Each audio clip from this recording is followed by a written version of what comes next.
avons créé notre société, c'est nous qui donnons de l'eau potable à la population. Le premier objectif, c'était vraiment permettre à la grande masse de la population camerounaise à avoir de l'eau salubre à bas prix. On résolvait aussi du même coup leur qualité de vie du point de vue sanitaire. Parce qu'on sait qu'une bonne partie de la population africaine meurt aussi à cause des maladies liées à l'eau.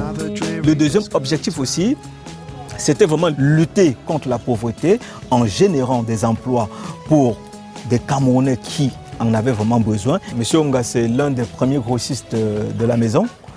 Il a commencé par un pouce, il a eu une moto et aujourd'hui il a un grand cargo. Aujourd'hui, j'ai 4 employés qui, à travers moi, vivent avec des familles.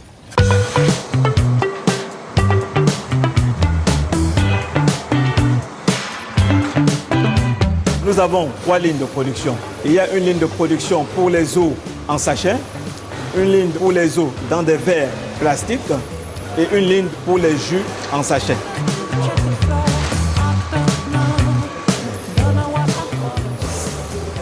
La particularité de l'eau Sawawa, c'est que l'eau brute elle-même est déjà buvable sans traitement. Ça, c'est une très très grosse qualité de notre eau et avec une petite dose de CO2 qui donne toujours cette qualité, cette fraîcheur à l'eau, mais lorsqu'elle n'est pas glacée.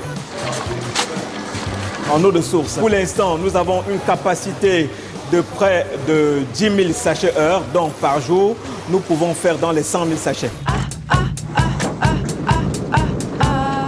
On n'a pas atteint notre objectif en termes quantitatifs, mais l'évolution montre quand même que nous sommes sur la bonne voie. Si nous sommes nombreux à pouvoir le faire avec l'effet multiplicateur, je pense qu'on résorbera quelque peu le chômage ici chez nous au Cameroun. Ça prendra le temps que ça prendra, mais aujourd'hui, les faits montrent que c'est possible de le faire. C'est ça qui fait vraiment la fierté de Cameroun Dorval.